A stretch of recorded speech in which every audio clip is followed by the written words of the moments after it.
மாணவர்கள் அனைவருக்கும் வேந்தன் அகாடமி சார்பாக தமிழ் வணக்கம். நான் உங்கள் கோகுல். இப்போ நம்ம நடப்பு நிகழ்வுகளில் ஏற்கனவே ஒரு 2 வகுப்புகள் பார்த்துருந்தோம். அட்மின் அண்ட் எக்கனாமிக்ஸ் சேர்ந்த மாதிரி ஒரு 2 வகுப்புகள் பார்த்துருந்தோம். அதில் 3வது வகுப்பு, இதுவும் அட்மின் அண்ட் எக்கனாமிக்ஸ்க்கான நடப்பு நிகழ்வுகளுடைய தொகுப்பு தான். இதில் நம்ம முதலாவதாக பார்க்கக்கூடிய தகவல் 100 நாள் வேலை திட்டம் தொடர்புடையது. நம்மளுடைய வட்டார வழக்கில், சமூக வழக்கில் அதை 100 நாள் வேலை திட்டம் அப்படின்னு சொல்றோம். இதனுடைய உண்மையான பெயர் என்ன, அது எப்போது கொண்டு வரப்பட்டது, அந்த திட்டத்தினுடைய உட்கூறுகள் என்ன, திட்டத்தினுடைய இலக்கு என்ன, திட்டம் என்ன மக்களுக்கு பயன் கொடுத்தது, அதுல சம்பளம் யார் கொடுக்குறா, அது மத்திய அரசினுடைய திட்டமா மாநில அரசினுடைய திட்டமா, அந்த திட்டம் இப்ப எப்படி இருக்குது, திட்டத்துல என்ன அப்டேட் வந்திருக்குது, ஏன் அந்த திட்டத்துல அப்டேட் வந்தா நம்ம தெரிஞ்சுக்கணும் அப்படின்னா, இந்த திட்டம் இதற்கு முன்பு 4 முறை டிஎன்பிசியில கேள்வி கேட்கப்பட்டிருக்குது. நம்ம சொல்றது 2005 இருந்து 2025க்குள்ள இந்த ஒரு 20 வருஷத்துல நடந்த டிஎன்பிசி தேர்வுகள்ல மட்டும் 4 முறை கேள்வியா வந்திருக்குது. இப்ப அவ்வளவு முக்கியமான திட்டத்தினுடைய உட்கூறுகளை நம்ம பார்க்கிறோம். விபிஜி ராம் திட்டம். ஓகே, விக்ஷித் பாரத் 47 அப்படின்றது இந்தியாவினுடைய இலக்கு. விக்ஷித் பாரத் அப்படின்னா வளர்ச்சி அடைந்த இந்தியா அப்படின்னு அர்த்தம். அப்ப அந்த வளர்ச்சி அடைந்த இந்தியா அப்படின்ற இலக்கு அடையிறதுக்காக மத்திய அரசு பல்வேறு திட்டங்களை முன்னெடுத்துட்டு இருக்கிறாங்க. அதுல ஒரு திட்டம் தான் இந்த விபிஜி ராம் என்னும் திட்டம். ஓகே, இந்த விக்ஷித் பாரத் 2047 அப்படின்ற இலக்கு அடையிறதுக்காக கொண்டு வரப்பட்ட இந்த திட்டத்தினுடைய முழு விரிவாக்கப்பட்ட பெயர் விக்ஷித் பாரத் கிராமின் ரோஜ்கர் அஜ்விகா மிஷன். ஓகே, இது பெயர்லயே இருக்கு, கிராமத்திற்கான திட்டம். கிராமின் அப்படின்ற சொல்லோடு சேர்ந்து வருது. அப்ப இந்த திட்டத்தினுடைய மிக முக்கியமான நோக்கம் கிராமத்தினுடைய உள்கட்டமைப்பு வசதிகளை மேம்படுத்துவது, கிராமத்தினுடைய தரநிலையை உயர்த்துவது. அதுதான் இந்த திட்டத்தினுடைய மிக முக்கியமான நோக்கம். ஓகே, இது புதிய திட்டமா அப்படின்னா, இந்த திட்டம் ஒரு அப்டேட். என்ன அப்டேட்னாங்க, இதற்கு முன்பாக மகாத்மா காந்தி தேசிய ஊரக வேலை உறுதி திட்டம் என்ற பெயர்ல இருந்த ஒரு திட்டத்தினுடைய அப்டேட் தான் இது. அப்ப அந்த திட்டத்தை ரிமூவ் பண்ணிட்டு அந்த திட்டத்திற்கு பதிலாக இந்த திட்டம் கொடுக்குறாங்க. இப்ப இது ரெண்டுத்திற்கும் இருக்கிற ஒரு மிகப்பெரிய வித்தியாசம் என்னன்னா, இந்த எம்ஜி நரேகா திட்டம் என்பது 100 நாட்கள் வேலை, ஒரு ஆண்டிற்கு 100 நாட்கள் வேலை. அதே மாதிரி இந்த விபிஜி ராம் திட்டம் என்பது ஒரு ஆண்டிற்கு 125 நாள் வேலை. அதே மாதிரி அந்த எம்ஜி நரேகா திட்டத்தினுடைய மத்திய மாநில நிதி பகிர்வு, அதுல சென்ட்ரல் கவர்மெண்ட் எவ்வளவு ஷேர் கொடுப்பாங்க, சேலரியில ஸ்டேட் கவர்மெண்ட் எவ்வளவு ஷேர் கொடுப்பாங்க அப்படின்னா, பொதுவாக 90-10 என்று நிர்ணயிக்கப்பட்டிருக்கும். சில மாநிலங்களுக்கு 100% கொடுக்குறாங்க. இந்த வகையில எம்ஜி நரேகா திட்டத்தினுடைய நிதி பகிர்வு 90-10. புதிதாக கொண்டு வரப்பட்டிருக்கிற இந்த விபிஜி ராம் திட்டத்தினுடைய நிதி பகிர்வு 60-40. மத்திய அரசு 60 ரூபா கொடுப்பாங்க, மாநில அரசு 40 ரூபா கொடுப்பாங்க. அப்ப ஏற்கனவே மத்திய அரசு 90 ரூபா கொடுத்தாங்க, மாநில அரசு 10 ரூபா கொடுத்தா போதும். இப்ப மத்திய அரசு 60 ரூபா கொடுக்குறாங்க, மாநில அரசு 40 ரூபா கொடுக்குறாங்க. இந்த ஒரு டேர்ம் தான் பிரச்சனையா இருக்கு. ஏன்னா மாநிலங்களுடைய நிதி சுமை கூடும் அப்படின்னு சொல்லி நிறைய மாநிலங்கள் எதிர்பார்க்கிறாங்க. அந்த வகையில இது ஒரு மிகப்பெரிய திட்டத்தினுடைய சவாலாக கருதப்படுகிற ஒரு டேர்ம். அடுத்ததாக 3வதாக எம்ஜி நரேகா திட்டமானது தொடர்ச்சியான வேலை இருக்கும். அதுல இந்த டேர்ம்ல மட்டும்தான் வேலை, இந்த டேர்ம்ல வேலை கிடையாது அப்படின்ற ஒரு டிஃபரன்சியேஷன் கிடையாது. ஆனா இந்த விபிஜி ராம் திட்டத்துல 60 நாட்கள் பருவகால விடுப்பு அப்படின்ற ஒரு டேர்ம் கொண்டு வந்திருக்கிறாங்க. அது என்ன அப்படின்னா, இப்ப வேளாண் கூலிகளாக இருக்கக்கூடிய மக்கள், விவசாயத்தை நம்பி வாழக்கூடிய மக்கள், அவங்களுடைய பருவ காலங்கள்ல, அதாவது பயிரிடும் பருவ காலங்கள்ல இந்த திட்டத்திலிருந்து விடுப்பு எடுத்திருக்கலாம். இப்ப இந்த திட்டத்திற்கான பருவ கால விடுப்பாக 60 நாட்கள் விடப்பட்டிருக்குது. இதற்கு முன்பு அந்த மாதிரி எம்ஜி நரேகா திட்டத்தில் அந்த மாதிரி விடுப்பு எதுவும் இல்லை. அது ஒரு ஆண்டிற்கு 100 நாள் வேலை கொடுக்கணும், அவ்வளவுதான் கணக்கு. அடுத்ததா எம்ஜி நரேகா திட்டம் டிபிடி என்று சொல்லக்கூடிய டைரக்ட் பெனிஃபிட் டிரான்ஸ்ஃபர் என்ற டேர்ம் மூலமாக நேரடியாக நம்மளுடைய வங்கி கணக்குக்கே பணம் சேரும். அதே மாதிரி இந்த விபிஜி ராம் திட்டத்திலையும் நேரடியாக வங்கி கணக்கில் சேரும். ஆனால் போன திட்டத்திற்கும் இந்த விபிஜி ராமுக்கும் ஒரு மிகப்பெரிய வேறுபாடு என்னன்னா, டிபிடி முறைதான், ஆனா வாராந்திர சம்பளமாக ஒவ்வொரு வாரமும் அவர்களுக்கான கூலி அவர்களை சேரும். அதே மாதிரி இந்த எம்ஜி நரேகா திட்டத்தினுடைய முக்கியமான நோக்கம் என்னன்னா, அனைவருக்கும் வேலை. அந்த திட்டத்தையே எப்படி சொல்லுவாங்க அப்படின்னா, வேலைக்கான உரிமை திட்டம்னு சொல்லுவாங்க. அப்ப கம்பல்சரியா ஒருத்தருக்கு வேலை கொடுக்கணும் அப்படின்றது அந்த திட்டத்தினுடைய பைலா, சட்டப்படியே ஒருவருக்கு வேலை கொடுக்கணும் அப்படின்றது அந்த திட்டத்தினுடைய தாரக மந்திரம். இப்ப எம்ஜி நரேகா திட்டத்தினுடைய மிக முக்கியமான நோக்கம் அனைவருக்கும் வேலை. ஆனா இந்த விபிஜி ராம் திட்டம் அதுல இருந்து கொஞ்சம் மாறுபடுது. கிராமப்புற மேம்பாட்டு கட்டமைப்பை மறுசீர் செய்வது தான் இந்த எம்ஜி நரேகா திட்டத்தினுடைய மிக முக்கியமான நோக்கம். ஓகே, இது ரெண்டு தான் வந்து இது ரெண்டுத்திற்கான மேஜரான டிஃபரன்ஸ் வந்து இவ்வளவு நேரம் நம்ம பார்த்தோம். இது இல்லாம ஒரு சில எக்ஸ்ட்ரா எலிமெண்ட் என்னன்னா, இந்த எம்ஜி நரேகா திட்டம் கொண்டு வரப்பட்டது 2006 கொண்டு வரப்பட்டது. அதற்கான சட்டம் 2005 உருவானது. 2005 சட்டம் உருவாகி 2006 எம்ஜி நரேகா என்ற திட்டம் கொண்டு வரப்பட்டது. கொண்டு வரப்படும் போது அது தேசிய ஊரக வேலை உறுதி திட்டமா மட்டும்தான் இருந்தது. எப்போ? 2006. 2009 அதாவது திட்டம் தொடங்கி 3 ஆண்டுகள் கழித்து 2009 அதுல மகாத்மா காந்தியினுடைய பெயர் வந்து சேர்க்கப்பட்டது. எதுல? எம்ஜி நரேகா திட்டத்துல. தேசிய ஊரக வேலை வாய்ப்பு திட்டம் என்பது 2009 மகாத்மா காந்தியினுடைய பெயர் இணைக்கப்பட்டு மகாத்மா காந்தி தேசிய ஊரக வேலை வாய்ப்பு திட்டம் அப்படின்னு சொல்லி அதற்கு பெயர் மாற்றப்பட்டது. அப்போ அந்த மகாத்மா காந்தியினுடைய பெயர் உள்ள சேர்த்தது வந்து சட்டத்திலையும் ஆட் ஆயிருக்கும். அப்போ சட்டத்திலிருந்தும் எப்ப கொண்டு வரப்பட்ட சட்டம்? 2005 கொண்டு வரப்பட்ட சட்டத்திலையும் மகாத்மா காந்தியினுடைய பெயர் வந்து 2024 விபிஜி ராம் வந்த உடனே காந்தியினுடைய பெயரும் நீக்கப்பட்டிருக்குது. ஓகேங்களா? இது வந்து ஒரு கூடுதல் தகவல். இது இல்லாம நம்ம வந்து கொஞ்ச நேரத்துக்கு முன்னாடி தான் சொன்னோம், 40% மாநிலங்கள் வந்து அதற்கு வந்து தன்னுடைய நிதியை வந்து ஒதுக்கணும் அப்படின்னு. அந்த வகையில எப்போதுமே மாநில அரசு வந்து ஒரு திட்டத்திற்காக மத்திய அளவிலிருந்து நிதி வரும்போது மாநிலத்தினுடைய நிதியை அந்த அந்த திட்டத்திற்காக ஒதுக்கிடுவாங்க. அப்படி ஒதுக்கப்படும் தொகையை வந்து ரிசர்வ்டு ஃபண்ட் அப்படின்னு சொல்லுவாங்க. அந்த ஃபண்டை வந்து வேற எதற்கும் எடுத்து பயன்படுத்திடக்கூடாது என்பதற்காக அந்த ரிசர்வ்டு ஃபண்ட் வந்து மாநில அரசினால வைப்பு நிதியாக வைக்கப்படும்.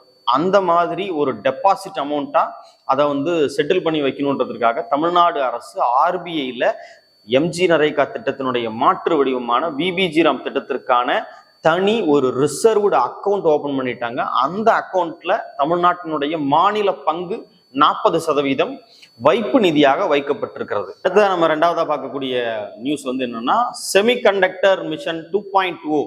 முதல்ல இந்த செமிகண்டக்டர் அப்படின்னா என்னன்னா, சிலிக்கான். பொதுவா செமிகண்டக்டர் எப்படி தயாரிக்கப்படும் அப்படின்னா, சிலிக்கான் பிளஸ் ஜெர்மனியம் இது இரண்டும் கலந்த ஒரு கலவை வந்து குறைக்கடத்தியாக வந்து செயல்படும். அப்ப அந்த ஒரு குறைக்கடத்தி வந்து எங்க பயன்படும் அப்படின்னா, இன்டகிரேட்டட் சர்க்கியூட் என்று சொல்லக்கூடிய ஐசி இன்னும் ஒரு சாதனத்துல வந்து பயன்படும். அந்த ஐசி அப்படின்றது எங்கெங்கெல்லாம் இருக்கும் அப்படின்னா, எந்தெந்த இடத்துல எல்லாம் வந்து மென்பொருள் பயன்பாடு இருக்குதோ எல்லா இடத்துலையும் மென்பொருளினுடைய மூளையாக ஐசி செயல்படும். ஒரு எடுத்துக்காட்டுக்காக நம்ம பயன்படுத்தக்கூடிய மொபைல், அதுல பிரைமரி பார்ட் மொபைலோட பிரெயின் ஆஃப் மொபைல் ஐசி தான். அதே மாதிரி நம்மளுடைய லேப்டாப், மொபைல் போன்ஸ், பிசி, நம்மளுடைய இன்னைக்கு நம்ம ஃபெமிலியரா இருக்கக்கூடிய எலக்ட்ரிக் வெஹிக்கல்ஸ் எல்லாத்துலேயுமே வந்து ஐசியினுடைய பயன்பாடு நாளுக்கு நாள் அதிகரிச்சுட்டு இருக்குது. அப்போ அந்த ஐசியினுடைய பயன்பாட்டிற்காக மிக முக்கியமாக தேவைப்படக்கூடிய சாதனம் தான் வந்து இந்த செமிகண்டக்டர் அப்படிங்கிறது. இந்த செமிகண்டக்டர் அப்படின்றதனுடைய மிஷன் 2.0 2026 செயல்படுத்தப்பட்டிருக்குது. அப்போ மிஷன் 1 எப்போ செயல்படுத்தப்பட்டது அப்படின்னா, செமிகண்டக்டர் மிஷன் 1 அப்படிங்கிறது 2021 செயல்படுத்தப்பட்டது. அதனுடைய திட்ட மதிப்பு 1.64 லட்சம் கோடி. 2021 செயல்படுத்தப்பட்டது. அப்ப இந்த செமிகண்டக்டர் மிஷன் 1 13 ஒப்பந்தங்கள் கையெழுத்திடப்பட்டது. இந்தியா மற்றும் உள்நாட்டு நிறுவனங்கள், அந்நிய நிறுவனங்கள் எல்லாம் இணைந்து 13 ஒப்பந்தங்கள் கையெழுத்திடப்பட்டது. அந்த அனைத்து ஒப்பந்தங்களும் எந்த திட்டத்துக்கு கீழே வருது அப்படின்னா, மேக் இன் இந்தியா என்று சொல்லக்கூடிய திட்டத்துக்கு கீழே வருது. மேக் இன் இந்தியா அப்படின்னா நமக்கு தெரியும், பள்ளி பாட புத்தகத்திலேயே இருக்கு. உள்நாட்டிலேயே தயாரிப்பதை ஊக்குவிக்கிறது தான் மேக் இன் இந்தியா அப்படின்ற திட்டம். அப்ப இந்த செமிகண்டக்டர் மிஷனும் மேக் இன் இந்தியா திட்டத்திற்குள் வருவதன் மூலம் செமிகண்டக்டர்ஸை உள்நாட்டிலேயே மேனுஃபேக்சரிங் பண்ணணும், அவ்வளவுதாங்க இந்த திட்டத்தினுடைய நோக்கம். ஓகே, அப்ப உள்நாட்டிலேயே மேனுஃபேக்சரிங் பண்றதுக்கு யார் யார் கூடலாம் அக்ரிமெண்ட் போட்டாங்க? அந்த 13 அக்ரிமெண்ட்ல மிக முக்கியமான அக்ரிமெண்ட் வந்து டாடா மற்றும் பிசிஎம்சி என்ற நிறுவனத்துடன் போட்ட அக்ரிமெண்ட். இந்த பிசிஎம்சி அப்படின்ற நிறுவனம் தாய்வான் நாட்டை சேர்ந்த நிறுவனம், டாடா அப்படின்றது இந்திய நிறுவனம். அப்ப இந்த 2 நிறுவனங்கள் கூட போட்ட அக்ரிமெண்ட் தான் ரொம்ப முக்கியமான அக்ரிமெண்ட். இந்த 2 நிறுவனங்களும் தங்களுடைய பிளான்ட்டை குஜராத்தினுடைய தோலவரா பகுதியில வந்து தொடங்கி இருக்கிறாங்க. அடுத்ததா வந்து இந்த செமிகண்டக்டர் மிஷன் 1 2021 தமிழ்நாட்டில் கொண்டு வந்த திட்டத்துல மிக முக்கியமான திட்டம் வந்து ஒரகடம் பகுதியில கொண்டு வரப்பட்ட செமிகண்டக்டர் பிளான்ட், பாலிமாட்டிக் எலக்ட்ரானிக்ஸ் என்ற பெயர்ல வந்து தமிழ்நாட்டில் கொண்டு வரப்பட்ட திட்டம். ஓகே, இப்ப அடுத்ததா வந்து இந்த மாதிரியான திட்டங்கள் வெற்றி அடைஞ்சது 2021. இப்ப மத்திய அரசு வந்து அதனுடைய அடுத்த வேர்ஷனை கொண்டு வர்றாங்க. செமிகண்டக்டர் மிஷன் 2.0 2026 இருந்து தொடங்கி இருக்கிறாங்க. இதனுடைய திட்ட நிதி வந்து 1.25 லட்சம் கோடி மற்றும் தற்போது வரைக்கும் இந்த திட்டத்துல வந்து ஒரு 17 ஒப்பந்தங்கள் 17 அக்ரிமெண்ட்ஸ் வந்து மத்திய அரசு வந்து கையெழுத்திட்டு இருக்கிறாங்க. அடுத்ததாக நம்ம பார்க்கக்கூடிய தகவல் வந்து இன்னைக்கு வந்து அதிகமாக பேசப்பட்டு வரக்கூடிய இந்த E20 பெட்ரோல் அப்படிங்கிற போது, அது என்ன சார் E20 அப்படின்னா எத்தனால் 20% இருக்கும், மற்ற பெட்ரோலிய பொருட்கள் 80% இருக்கும். அதுதான் வந்து E20 பெட்ரோல் அப்படின்றது. இந்த E20 பெட்ரோல் வந்து இதற்கு முன்பு எப்படி இருந்தது அப்படின்னா, இந்த E20 பெட்ரோல் வந்து இதற்கு முன்பாக 2001 E0 அதாவது எத்தனால் 0% இருக்கக்கூடிய பெட்ரோல் வந்து பயன்பாட்டில் இருந்தது. அதற்கு பிறகு 2007 E5 பெட்ரோல் எத்தனால் வந்து 5% இருக்கக்கூடிய பெட்ரோல் பயன்பாட்டில் இருந்தது. அடுத்து 2013 E10 பெட்ரோல் அது வந்து பயன்பாட்டில் இருந்தது. சோதனை முறையில் அறிமுகப்படுத்தப்பட்டு பின்பு படிப்படியாக பயன்பாட்டில் இருந்தது. அந்த வகையில இன்னைக்கு 2026 E20 அப்படின்ற பெட்ரோல் வந்து சோதனை முறையில வந்து அறிமுகம் செய்யப்பட்டிருக்குது. இந்த E20 பெட்ரோல்ல இருக்கிற மூலப்பொருட்கள் என்ன அப்படின்னா, பொதுவாக எல்லா பெட்ரோலில் இருக்கக்கூடிய மூலப்பொருட்கள் மாதிரியே இதுலயும் ஹைட்ரோ கார்பன்கள் இருக்கும். இப்போ ஹைட்ரோ கார்பன்கள்னா பெட்ரோலுக்கு தேவையான ஹைட்ரோ கார்பன் வந்து கார்பன் 4 இருந்து கார்பன் 12க்குள்ள இருக்கிற எலிமெண்ட்ஸ் மட்டும்தான் உள்ள இருக்கும். அந்த வகையில பென்டேன், ஹெக்டேன், ஆக்டேன், நானேன் இது மாதிரியான ஹைட்ரோ கார்பன்கள் இந்த பெட்ரோலிய பொருட்களுக்குள்ள இருக்கும். ஓகே, இந்த E20 பெட்ரோலை பொறுத்த வரைக்கும் எத்தனால் 20% கலக்கிறதுனால ஏதேனும் பிரச்சனை வருமா அப்படின்னா, மத்திய அரசு எந்த ப்ராப்ளமும் வராது அப்படின்னு சொல்லி கிளைம் பண்றாங்க. அதற்குண்டான ஸ்பேர் பார்ட்ஸுடன் கூடிய வெஹிக்கிள்ஸ்ல வந்து E20 பெட்ரோலை பயன்படுத்துறது மூலமா எந்த பிரச்சனையும் வராது அப்படின்னு சொல்லி சொல்றாங்க. ஓகே, இப்ப இந்த E20 பெட்ரோலை வந்து பயன்படுத்துறதுனால என்ன நன்மை அப்படின்னா, நமக்கே தெரியும் இன்னைக்கு வந்து கல்ஃப் வார் வந்து நடந்துட்டு இருக்குது. வளைகுடா போறதுனால நம்மளுடைய முக்கியமான பிரச்சனையா பெட்ரோல் தான் தட்டுப்பாடு ஏற்படும் நம்ம பயந்துட்டு இருக்கிறோம். இப்ப அந்த வகையில பெட்ரோல் தட்டுப்பாடு ஏற்படும் அப்படின்ற பயத்துல சின்டெக்ஸ் டேங்க் எல்லாம் ரிமூவ் பண்ணிட்டு போய் சின்டெக்ஸ் டேங்க்ல எல்லாம் பெட்ரோல் வாங்குற கொடுமை வந்து இந்த ஒரு 3 மாதங்கள் நடந்தது.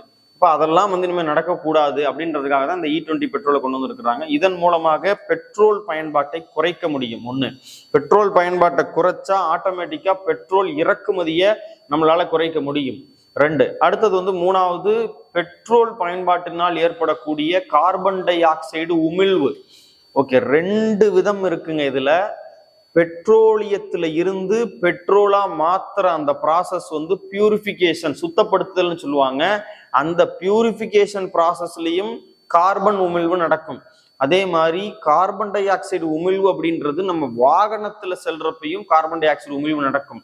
இப்ப பெட்ரோல் பயன்பாட்டை குறைக்கிறது மூலமா சுத்திகரிக்கிறப்ப நடக்கிற கார்பன் உமிழ்வும் குறைக்கப்படும், பெட்ரோல் பயன்பாட்டிலையும் கார்பன் உமிழ்வு குறைக்கப்படும். ஓகே, இதற்கு ஆல்டர்னேட்டிவா நம்ம சஜஸ்ட் பண்ற இந்த எத்தனால் 20% அப்படின்றது பெரும்பாலும் வேளாண் பொருட்களினுடைய கழிவுல இருந்து எடுக்கக்கூடியது. அப்ப வேளாண் பொருட்களினுடைய உற்பத்தியும் மறைமுகமாக இதன் மூலம் ஊக்குவிக்கப்படும். இதெல்லாம் வந்து E20 பெட்ரோலை பயன்படுத்துறது மூலமாக நமக்கும் அரசுக்கும் கிடைக்கக்கூடிய பலன்கள். அடுத்ததான் நம்ம பார்க்கக்கூடியது வந்து ஆரோக்கிய சேது ஆப் 2.0. என்ன சார் ஆரோக்கிய சேது ஆப் அப்படிங்கிறது என்னன்னா, இது கொரோனா காலங்கள்ல வந்து நம்மளுடைய தினசரி நடவடிக்கைகளை வந்து மானிட்டர் பண்றதற்காக கொண்டு வரப்பட்ட ஒரு ஆப் வசதி. இந்த ஆப் மூலமா நம்மளுடைய சந்தேகங்களை உடனுக்குடன், ஏன்னா அந்த நேரத்துல வந்து நமக்கு என்னென்னலாம் சந்தேகம் வந்திருக்கும்னா, இதை சாப்பிடலாமா, இதை சாப்பிடக்கூடாதா, இந்த மெடிசன் சாப்பிடலாமா, இந்த ஹாஸ்பிட்டல் போலாமா, எனக்கு வந்து இரும்பல் வருது, எனக்கு கொரோனா வந்திருக்குமா அப்படின்னு 1000 சந்தேகங்கள் நமக்கு இருந்திருக்கும். அதெல்லாம் தீர்த்து வைக்கிறதுக்காக கொண்டு வந்த செயலி தான் ஆரோக்கிய சேது செயலி அப்படின்றது. 2019 பயன்படுத்தப்பட்டது. இன்னைக்கு நம்ம கொரோனாவெல்லாம் தாண்டி வந்துட்டோம் சார். நிறைய கொரோனாவினுடைய பாதிப்புல இருந்து எல்லாம் நம்ம முற்றிலும் வெளியில வந்துட்டோம். உலக நாடுகள் வெளியில வந்துருச்சு. அப்ப அந்த செயலியினுடைய பயன்பாடு இன்னைக்கு இல்லாம இருக்கு. அப்ப அதை அப்டேட் பண்றாங்க. அப்ப ஆரோக்கிய சேது 2.0 வெர்ஷன் 2.0 அப்படின்ற பேர்ல அதை அப்டேட் பண்ணியிருக்கிறாங்க. அந்த அப்டேட்ல வந்து என்னென்னலாம் நடந்திருக்கு அப்படின்னா, இதற்கு முன்பு மானிட்டரிங் ஆப்பா, அதாவது கண்காணிக்கும் செயலியாக இருந்த ஆரோக்கிய சேது இனிமே டிஜிட்டல் ஹெல்த் கேலண்டராக செயல்படும். அந்த டேம் ரொம்ப முக்கியங்க. இதற்கு முன்பு அது மானிட்டரிங் ஆப், இன்னைக்கு அப்டேட் பண்ணதுக்கு அப்புறமா அது டிஜிட்டல் ஹெல்த் கேலண்டர். ஓகே, இந்த டிஜிட்டல் ஹெல்த் கேலண்டர் அப்படின்ற ஃபெசிலிட்டிக்கு கீழே என்னென்ன திட்டங்கள் எல்லாம் வந்து மத்திய அரசு வந்து அப்டேட் பண்ணியிருக்காங்க அப்படின்னா, முதல்ல இந்த ஆரோக்கிய சேது 2.0 செயலி அப்படின்றது இதற்கு பின்பு ஆயுஷ்மான் பாரத் டிஜிட்டல் மிஷன் என்ற திட்டத்தின் கீழ் செயல்படும். நமக்கே தெரியும், டிஎன்பிசி படிக்கக்கூடிய மாணவர்களுக்கு ஆயுஷ்மான் பாரத் டிஜிட்டல் மிஷன் அப்படிங்கிறது எதை குறிக்கும் அப்படின்னா, இன்னைக்கு நம்ம பயன்படுத்துறோம்ல ஆதார் கார்டு, நம்மளுடைய பேன் கார்டு, நம்மளுடைய ஆதார் கார்டில் நம்மளுடைய பர்சனல் டேட்டாவெல்லாம் இருக்கும், நம்மளுடைய பேன் கார்டில் நம்மளுடைய பேங்கிங் டிரான்சாக்ஷன்லாம் இருக்கும்.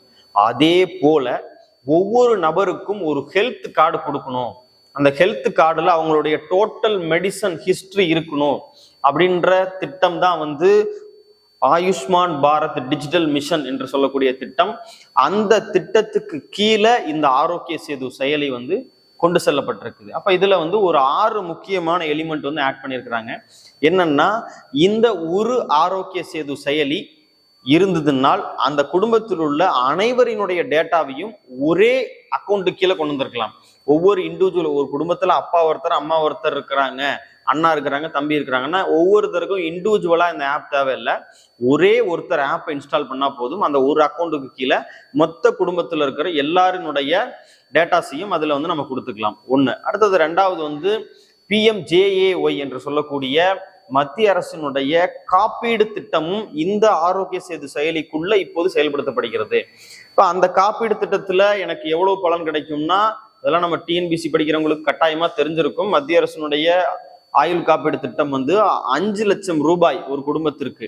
அப்ப அந்த 5 லட்சம் ரூபாய் வந்து இந்த ஆரோக்கிய சேது செயலியில வேலட்டாக செயல்படும். இப்ப நம்ம வந்து கூகுள் பேலயோ போன்பேலயோ வேலட்ல வந்து அமௌண்ட் போட்டு வச்சிருப்போம் இல்லையா, அதே மாதிரி இந்த ஆரோக்கிய சேது செயலிலையும் வேலட் ஓபன் செய்யப்பட்டு அந்த வேலட்ல அந்த 5 லட்சம் ரூபாய் பணம் இருக்கும்.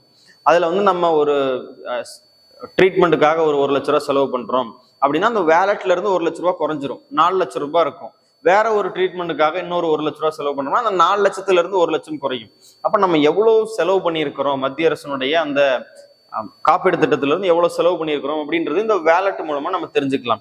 இது 2வது வசதி. அடுத்தது வந்து 3வது வசதி என்னன்னா, நம்மளுடைய மொத்த மெடிசன் ஹிஸ்டரியும் நம்மளுடைய மொத்த மருத்துவ வரலாறும் இந்த ஆப்ல வந்து பதிவு செஞ்சிடணும். பதிவு செஞ்சதுக்கு அப்புறமா அந்த மருத்துவ வரலாறுக்கு தகுந்த மாதிரியான பதில்களை அந்த ஆப் கொடுக்கும். ஒரு எக்ஸாம்பிளுக்கு இந்த ஆப்ல வந்து ஆன்லைன் சேட் பாக்ஸ் இருக்குது. அந்த ஆன்லைன் சேட் பாக்ஸ் வந்து எப்படி இயங்கும் அப்படின்னா, நம்ம சந்தேகங்களை கேட்கலாம், அதற்கு வந்து அந்த சேட் பாக்ஸ் வந்து பதில் சொல்ற மாதிரி இருக்கும். இப்போ ஒரு எடுத்துக்காட்டு இருக்கு, நம்மளுடைய மெடிசனல் ஹிஸ்டரியில நம்மளுடைய அம்மாவிற்கு வந்து தைராய்டு தொந்தரவு இருக்குது அப்படின்னு சொல்லி அதனால மெடிசனல் ஹிஸ்டரியா நம்ம கொடுத்துருக்குறோம். அப்போ ஒரு உணவை வந்து நம்ம கேட்கிறோம், இந்த உணவை நான் சாப்பிடலாமா வேணாமா, எங்க அம்மாவுக்கு சாப்பிட கொடுக்கலாமா வேணாமான்றத ஒரு சந்தேகமா கேட்கிறோம். அப்போ தைராய்டுக்கு அந்த உணவு பாதிப்பை ஏற்படுத்துமா அப்படின்றதையும் அந்த ஆப் வெரிஃபை பண்ணி நமக்கு சொல்லும். அப்ப வெரிஃபை பண்ணி சொல்லணும்னா அதுக்கு நம்மளுடைய டோட்டல் மெடிசனல் ஹிஸ்டரியை நம்ம அதுக்கு கொடுத்துருக்கணும். அதை கொடுத்துருந்தோம் அப்படின்னா அதற்கு தகுந்தாற் போல அந்த ஆப் வந்து அனலைஸ் பண்ணி பதில்களை கொடுக்கும். அடுத்ததா வந்து ரக்த் கோஷ், இந்த பேர் ஞாபகம் வச்சுக்கோங்க, ரக்த் கோஷ்.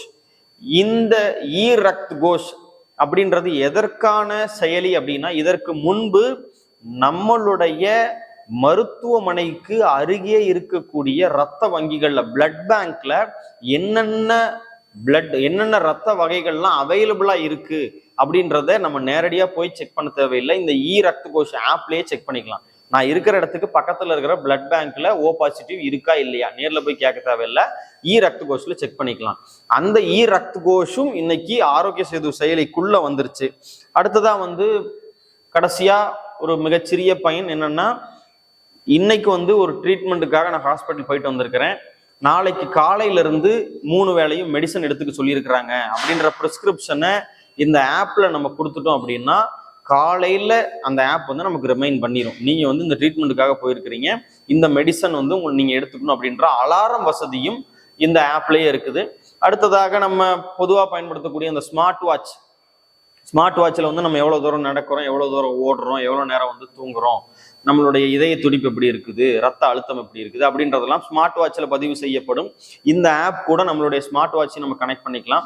அப்போ அதெல்லாம் வந்து நமக்கு ஆரோக்கியமானதாக இருக்குதா, இல்லை நம்மளுடைய நடை வந்து குறைவாக இருக்குதா, உடலுக்கு தேவையில்லாத கலோரியை நம்ம எடுத்துக்கிறோமா, அதெல்லாமே வந்து ஸ்மார்ட் வாட்ச் மூலமாக இந்த ஆப்பை நமக்கு மானிட்டர் பண்ணி ரிப்போர்ட்டாக கொடுத்துரும். ரொம்ப முக்கியமான ஒரு ஆப்புங்க. இதை நமக்கு டிஎன்பிசிக்காகவும் நம்மளுடைய பொது வாழ்க்கைக்கு ரெண்டுத்துக்குமே தேவைப்படக்கூடிய ஒரு ஆப். இதை பயன்படுத்திக்கோங்க, இதனுடைய தகவல்களையும் தெரிஞ்சுக்கோங்க. அடுத்ததா வந்து நம்ம மத்திய அரசினுடைய ஒரு செயலியை பத்தி பார்த்தோம். இப்ப மாநில அரசினுடைய ஒரு செயலி, இந்த செயலியினுடைய பெயர் நலம் ஆப். ஓகே, இந்த நலம் அப்படின்ற செயலி முதல்ல யாருக்கானது அப்படின்றத சொல்லிடுறேங்க. இந்த நலம் அப்படின்ற செயலி பொதுமக்களுக்கானது அல்ல. ஓகேங்களா? இந்த நலம் அப்படின்ற செயலி யாருக்கானதுன்னா அரசு மருத்துவர்களுக்கு, அரசு மருத்துவமனையில் பணியாற்றக்கூடிய செவிலியர்களுக்கு, அடுத்த ஆஷா பணியாளர்களுக்கு. ஆஷா பணியாளர்கள் அப்படின்னா அக்ரெடிட்டட் சோசியல் ஹெல்த் ஆக்டிவிஸ்ட் அப்படின்னு சொல்லுவாங்க. இந்த ஆஷா பணியாளர்களுக்கு, இது இல்லாம அரசு மற்றும் தனியார் உடல் நலம் சம்பந்தமான கண்காணிப்பில் ஈடுபடக்கூடிய அலுவல்களுக்கு, இந்த 4 பேருக்கு மட்டும்தான் இந்த செயலி பொருந்தும். இவங்க 4 பேர் மட்டும்தான் இந்த செயலியில ரெஜிஸ்டர் பண்ண முடியும். ஓகே, இது தமிழ்நாடு அரசினுடைய செயலி. இந்த செயலி நேஷனல் ஹெல்த் மிஷன் 2024 அந்த திட்டத்தின் கீழே இந்த செயலி இயங்குது. இந்த செயலியினுடைய நோக்கம் என்ன அப்படின்னா, மாநில அரசினுடைய, நல்லா புரிஞ்சுக்கோங்க, மாநில அரசினுடைய அனைத்து சுகாதார திட்டங்களும் இந்த ஒரே செயலிக்குள்ள இருக்கும். ஓகேங்களா? மாநில அரசினுடைய எல்லா சுகாதார திட்டங்களும், அதனுடைய பயனாளர்கள் குறித்த தகவல்களும் எல்லாமே இந்த ஆப்ல இருக்கும். ஓகேங்களா? அதை யார் யாரெல்லாம் அதை பார்க்க முடியும்னா, நம்ம இதற்கு முன்பு சொல்லி அந்த 4 பேர்னால மட்டும்தான் அதை பார்க்க முடியும். ஓகே, இதன் மூலமாக அரசுக்கு என்ன பிரயோஜனம் கிடைக்கும் அப்படின்னா, மாநில அரசுக்கு என்ன இதனால் நன்மை கிடைக்கும் அப்படின்னா, நம்ம கொடுக்கிற திட்டம் மக்களை முழுமையா சென்று சேருதா? ஒரு எடுத்துக்காட்டுக்கு, முத்துலட்சுமி அம்மையார் மருத்துவ நிதியுதவி திட்டம் 3வது மாசம் ஒரு கிட்டு கொடுக்கணும். 3வது மாசம் அமௌண்ட் அவங்களுடைய அக்கௌண்ட்டுக்கு சேங்ஷன் ஆயிருக்கணும். நம்ம பணம் கொடுத்துட்டோம், ஆனா பயனாளர்களுக்கு அந்த பணம் போய் சேர்ந்துருக்குதா, அந்த கிட்டு போய் சேர்ந்துருக்குதா அப்படின்றத கவர்மெண்ட் நேரடியா அந்த பயனாளர்கிட்ட கேட்க தேவையில்லை. அந்த பயனாளர்னுடைய ஐடி இந்த ஆப்ல இருக்கும். அப்ப ஆஷா பணியாளர்கள் அந்த அக்கௌண்ட் நம்பர் மூலமா பயனாளர்கள் கிட்ட அந்த கிட்ட கொண்டு போய் சேர்த்திருப்பாங்க. அப்ப அது போய் சேர்ந்துருச்சா இல்லையான்றத அரசு இந்த ஆப்ல பார்த்தே தெரிஞ்சுக்கலாம். அப்ப அரசு தன்னுடைய பயன்பாட்டிற்காக இந்த ஆப் கொண்டு வந்திருக்கிறாங்க. இந்த ஆப் கொண்டு வந்ததற்கான மிக முக்கியமான நோக்கமாக பார்க்கக்கூடிய ரத்தம் உறைதல் குறைபாடு கண்டறிதல் அப்படின்றதுதான் இந்த ஆப்னுடைய மிக முக்கியமான செயல்பாடுகள்ல ஒண்ணு. 2வது ஆயுஷ்மான் பாரத் ஹெல்த் அக்கௌண்ட். இப்ப நம்ம இதற்கு முன்பே சொன்னோம், நம்மளுடைய ஒவ்வொருத்தருக்கும் ஹெல்த் கார்டு ஒன்று உருவாக்கணும் அப்படின்றது இலக்கு அப்படின்னு. அந்த வகையில ஆயுஷ்மான் பாரத் ஹெல்த் அக்கௌண்ட் உருவாக்கும் வசதிகளும் இந்த ஆப்ல இருக்கு. அடுத்தது தொடர்ச்சியா ஒரு நோயாளியை கண்காணிக்க முடியும். எடுத்துக்காட்டுக்கு, ஒரு நோயாளி மலேரியா தொற்றுனால பாதிக்கப்பட்டிருக்கிறாரு. அவர் குணமடைந்து வீட்டுக்கு போயிட்டாரு. 10 நாள் கழிச்சு அவர் எப்படி இருக்கிறாரு அப்படின்றத கால் பண்ணி கேட்பாங்க. நம்மளுடைய அரசு செவிலியர்கள் கால் பண்ணி கேட்பாங்க, ஆஷா பணியாளர்கள் கால் பண்ணி கேட்பாங்க. கால் பண்ணி கேட்டு அவங்களுடைய டேட்டாவை அந்த ஆப்ல கொடுத்துருவாங்க. அப்ப கவர்மெண்ட் அந்த ஆப் மூலமா மானிட்டர் பண்ணிக்கலாம். ஒரு மலேரியா நோய் தொற்றுனால பாதிக்கப்பட்டவர் சிகிச்சை முடிந்து குணமடைந்து வீட்டுக்கு போயிட்டாரு, 10 நாள் ஆச்சு, இன்னைக்கு அவர் நல்லா இருக்கிறாருப்பா, ஓகே அப்படின்ற டேட்டாவை கவர்மெண்ட் இந்த ஆப் மூலமா நம்ம பார்த்துக்க முடியும். ஓகே, இப்போ இதெல்லாம் தான் இந்த திட்டத்தினுடைய மிக முக்கியமான பயன், இந்த ஆப்னுடைய மிக முக்கியமான பயன்கள். ஓகே, இதே நலம் அப்படின்ற பெயர்ல தற்போது மாநில அரசு ஒரு ஏஐ வாட்ஸ்அப் சாட் பாட் உருவாக்கி இருக்கிறாங்க. இது எதற்கு அப்படின்னா, அரசு மருத்துவமனைகள்ல புறநோயாளிகள் பிரிவுல டோக்கன் போடுறதுக்கான ஒரு சாட் பாக்ஸ். ஓகேங்களா? இதற்கு முன்பு பார்த்த நலம் அப்படிங்கிறது ஒரு ஆப். இந்த நலம் ஏஐ அப்படிங்கிறது தற்போது மாநில அரசு கொண்டு வந்திருக்கிற ஒரு வாட்ஸ்அப் சாட் பாக்ஸ்.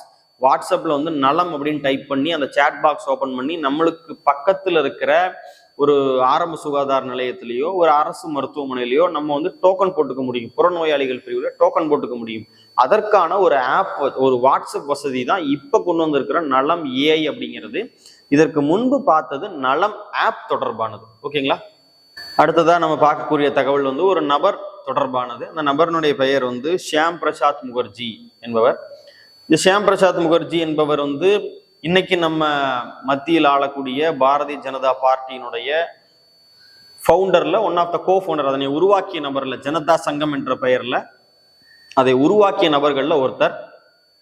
இந்த ஷியாம் பிரசாத் முகர்ஜியினுடைய சமூக பங்களிப்புல அவருடைய தத்துவம் என்ன அப்படின்னா, ஒரே நாடு ஒருங்கிணைந்த தேசம் அப்படிங்கிறது அவருடைய தத்துவம்.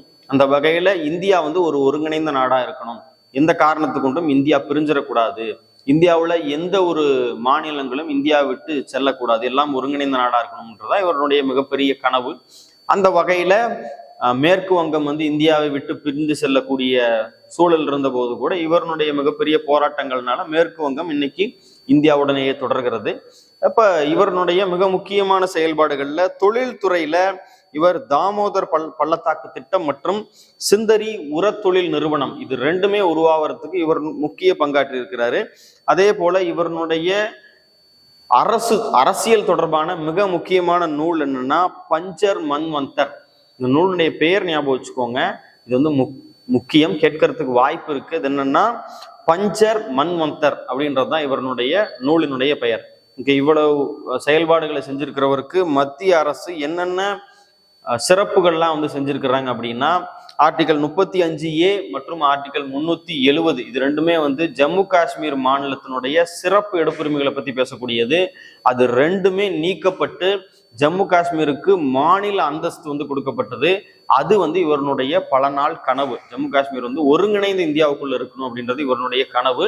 அப்ப அந்த சட்ட திருத்தம் வந்து ஜம்மு காஷ்மீர் தனி மாநிலமா மாறினதுக்கு இவருடைய பங்கும் மிக முக்கியம். அடுத்ததா வந்து ரூபார் மிஷன் 2016 அந்த திட்டத்துக்கு இவருடைய பெயர் சூட்டப்பட்டிருக்குது. ஷியாம் பிரசாத் முகர்ஜி ரூபார் மிஷன் 2026 அப்படின்ற பெயரோட அந்த திட்டம் வந்து இன்னைக்கு செயல்பாட்டில் இருக்குது. இந்த திட்டம் எங்கிருந்து வந்தது அப்படின்னா, ஏற்கனவே முன்பே அப்துல் கலாம் அவர்களால் முன்மொழியப்பட்ட புறா அப்படின்ற மாடல் தான் இன்னைக்கு ரூபார் மிஷனா முகர்ஜி அவர்களுடைய பெயர்ல இருக்குது. அந்த புறா அப்படின்னா என்னன்னா provide urban amenities to rural, அதாவது கிராமங்களுக்கு நகரங்கள்ல இருக்கிற வசதியை கொண்டு போய் சேர்க்கறது தான் அந்த புறா அப்படிங்கிற மாடல். அப்ப இந்த ரூபார் மிஷனும் அதே தத்துவத்தை அடிப்படையா கொண்டதுனால கிராமத்துல இருக்கிற மக்களை நகரத்தை நோக்கி நகர்த்தாம நகரத்துல இருக்கிற எல்லா வசதிகளையும் கிராமத்திலேயே கொடுக்கறது தான் ரூபார் மிஷனுடைய நோக்கம். அந்த திட்டத்துக்கு இவருடைய பெயர் வைக்கப்பட்டிருக்குது. அடுத்தது CSIR அமைப்பினால் வழங்கக்கூடிய ஆண்டு நிதியுதவி. எதற்கான நிதியுதவினா புதிய கண்டுபிடிப்புகளுக்கு வழங்கக்கூடிய நிதியுதவிக்கு இவருடைய பெயர் வந்து சூட்டப்பட்டிருக்குது. அடுத்ததா இவருடைய சிலை கொல்கத்தாவுல வந்து நிறுவப்படும் அப்படின்றதற்கான 125 அடி உயரமுடைய சிலைக்கு கொல்கத்தாவுல நிறுவப்படும் அப்படின்ற அறிவிப்போட அந்த சிலைக்கான அடிக்கல் நாட்டு பணிகள் வந்து முடிவடைந்தது.